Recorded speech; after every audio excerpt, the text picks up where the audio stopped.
Ah oui. La persévérance doit aussi être appuyée par... Il faut bien définir où on veut aller. Complètement. Donc, il faut être bien centré sur l'objectif. Il faut un but, il faut le projet, il faut... C'est comme ça aussi qu'on s'accomplit. Il faut savoir ce que l'on va faire ce soir et demain. C'est vrai que des fois, c'est très bon et c'est bien de temps à autre de s'adapter au fur et à mesure. Mais généralement, dans la vie, on a des projets, on a des buts et il faut bien réaliser tout cela, concrétiser tout cela. Sinon, alors, vraiment... Mais la persévérance nous aide justement à conclure avec cette espèce de pacte qu'on a passé avec soi, à conclure ce contrat passé avec la vie. Être fidèle à nos rêves.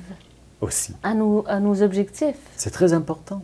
On parlait du futur tout à l'heure. Bon, on pourrait penser que le futur nous appelle. Si le futur nous appelle, c'est qu'il y a une situation, une rencontre, quelque chose qui peut se produire, qu'on peut très bien ressentir.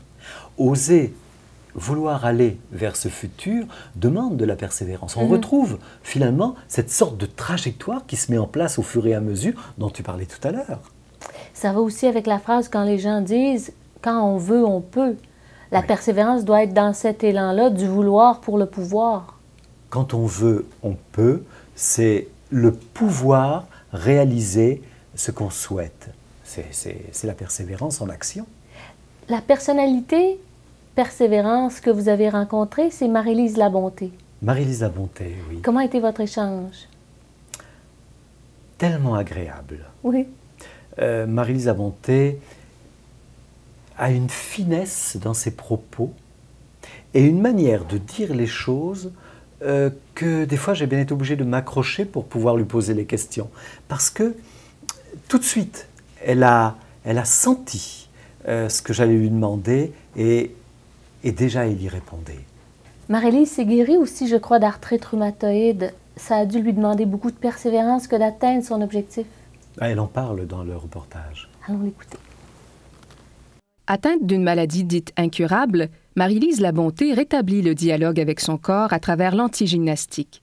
Elle retrouve ainsi la santé et crée l'approche globale du corps, puis au cœur de notre corps. Son travail met le corps, la pensée et l'âme au service de la guérison.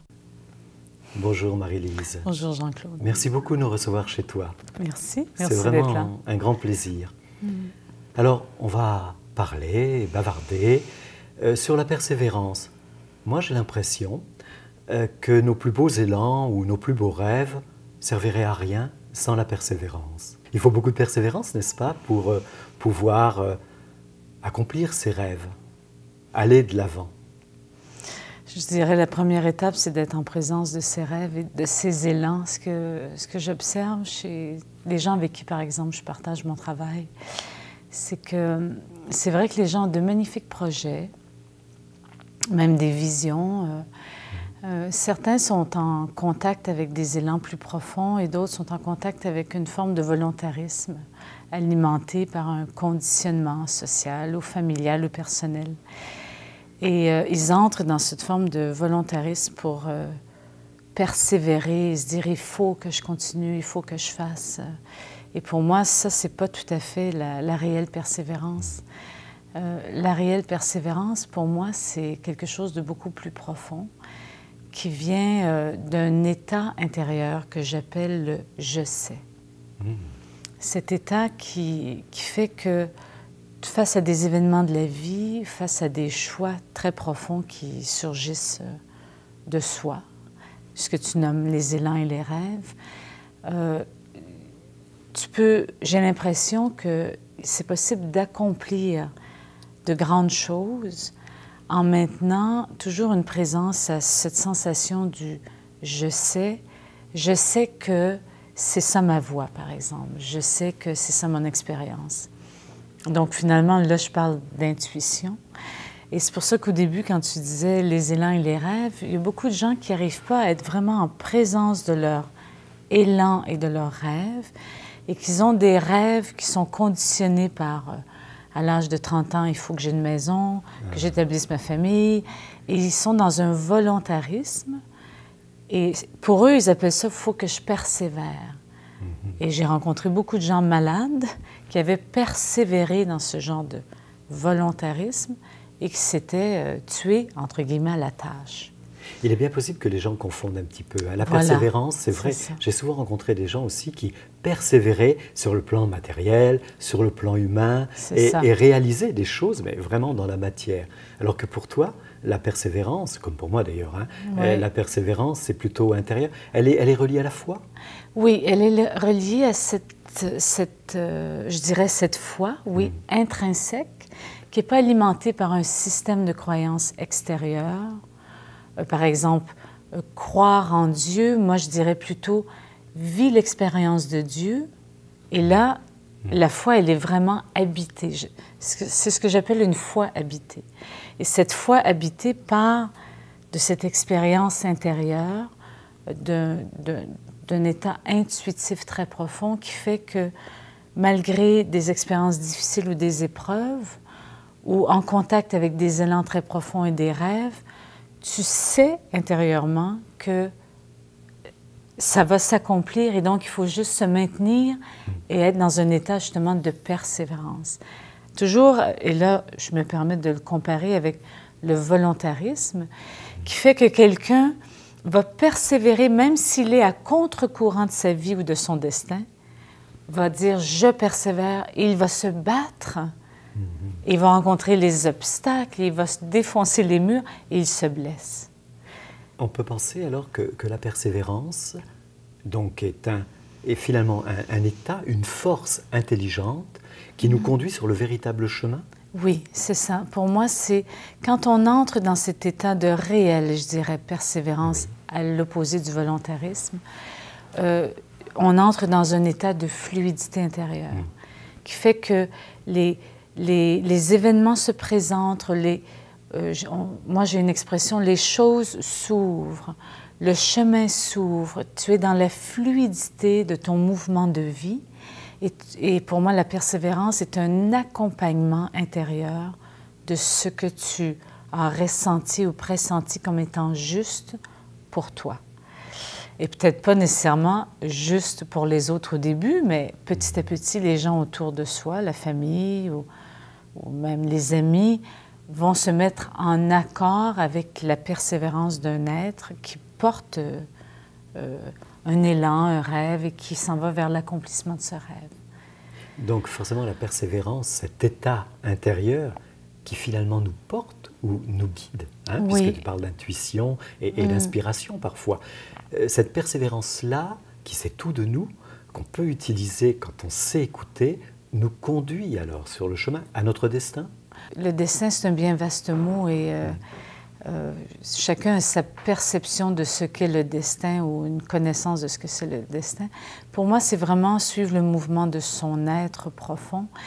Et il y a des gens qui, s'ils sont encore aux prises avec des conditionnements et des systèmes de croyances, vont avoir de la difficulté à contacter cet état intérieur qui fait que l'élan vient, les rêves viennent, ils savent ce qu'ils ont à accomplir, ils le savent, mais ils vont refuser ça et ils vont plutôt choisir un autre chemin qui est à l'opposé de leur chemin.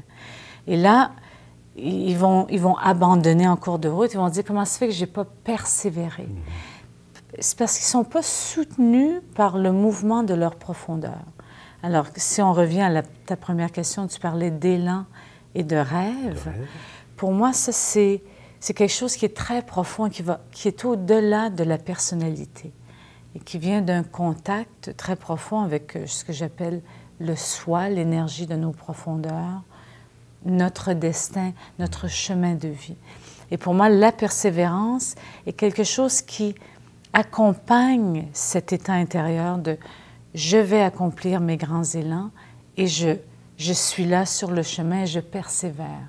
Même si des fois on a l'impression que les réponses qu'on attendait ne sont pas là, si on retrouve cet état de persévérance, on réalise que les réponses qu'on attendait, elles se manifestent de bien d'autres façons.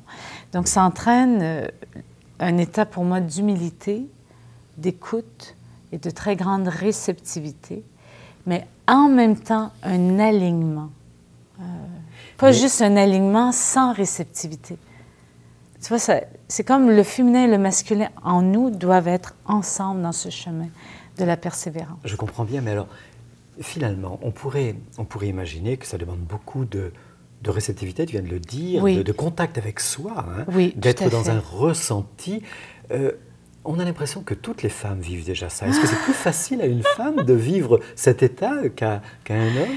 Ben, je dirais que là, ça dépend. On peut ouvrir toute une polémique là-dessus, mais nous, étant donné les cycles de vie que l'on connaît, même à l'intérieur d'un mois, ce qu'on appelle le cycle menstruel chez la femme, cet état de réceptivité qui nous ramène au corps de toute façon, peu importe, même si on ne veut pas, et cette capacité que l'on a de porter la vie et tout.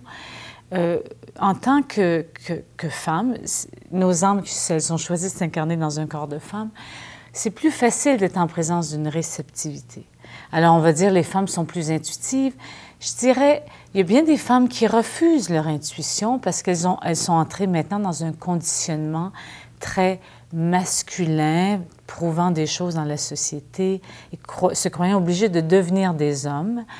Et donc, elles tuent un aspect intuitif. Mais d'emblée, la femme, elle est mise en présence de son corps à chaque mois. Et donc, elle développe un contact avec le corps qui est facilité par ce qu'elle vit en tant que femme. Et ça entraîne un état de réceptivité. Je croirais que les hommes sont tout aussi intuitifs. Les hommes de notre société sont influencés par un conditionnement très masculin où on leur dit l'intuition, c'est pour les femmes, l'homme, c'est l'action. Tu vois, il y a cette forme de séparation que l'on crée chez les êtres. Et tout le travail que je fais avec les gens est justement de les amener à réharmoniser, réunifier le masculin et le féminin en chacun de nous. Donc, nous avons tous un aspect réceptif et nous avons tous un aspect d'alignement. Il y a beaucoup de femmes qui sont intuitives, mais elles ont des difficultés à aligner leurs choses. Tu vois? Messieurs, soyez réceptifs et persévérants. Alors, la persévérance, c'est quand même une force merveilleuse, n'est-ce pas? Oui. Qui nous accompagne, tu l'as bien dit, oui, et qui nous permet aussi de comprendre. Parce que, comme on le disait tout à l'heure, c'est très relié à la foi. Hein? Oui. C'est toujours ce plus qui nous fait aller de l'avant. Tout à fait, et qui nous fait aussi savoir aussi attendre, mais pas dans une attente passive, mais dans une attente comme réceptive. Pour moi, la persévérance, c'est pas quelqu'un qui... J'imagine un être qui dit, bon, c'est pas un état de bataille, il faut un état guerrier intérieur, mais un guerrier, je dirais, qui est pacifique, qui n'est pas dans absolument obtenir les buts de la personnalité, mais plus réaliser les grands mouvements de l'être, de son être. Donc, dans la persévérance, il y a des étapes pour moi où c'est important d'être dans une forme d'attente, d'avoir des signes extérieurs et intérieurs de quel est le prochain mouvement, quelle est la prochaine étape. Donc, de fait, là, on dit, quelqu'un pourrait dire, bien, je lâche prise, j'arrête de persévérer, je vois rien devant moi, c'est un mur, j'ai l'impression que c'est le vide, c'est le noir. Quand il y a toujours la lumière, quand les murs peuvent s'ouvrir devant nous et quand les voiles peuvent aussi se lever. Alors, c'est pour ça que c'est important, cet état de persévérance, qui soit basé sur une expérience intrinsèque du, je le répète, le « je sais ». Alors, donc, bien sûr, hein, il faut persévérer dans la vie, continuer à vouloir exister, à persévérer, ça c'est certain, mais il y a aussi cette autre persévérance plus intérieure qui nous relie à nos possibilités vraiment divines. Hein. Oui, il faut dire le mot aussi. Hein. Ben oui, tout à fait. C'est une intelligence qui nous porte, qui nous stimule. Oui, qui nous stimule et qui nous aide à voir clair, même si on a l'impression d'être aveugle. Oui. Veux-tu nous raconter une expérience personnelle sur la persévérance? Ah, oui, je veux dire, moi, j'ai connu quelque chose de très, très fort qui était, bon, comme la maladie, l'échec face à des tentatives de me soigner, donc une maladie qu'on disait incurable. Donc, la descente dans les enfers, mes enfers intérieurs, l'échec constamment par rapport à la médecine, par rapport même à essayer de comprendre le sens de cette maladie. J'y arrivais pas. Puis devant le fait de me retrouver en chaise roulante et devant le fait d'être très limitée dans mon corps physique et devant aussi une réalité de souffrance physique et psychique,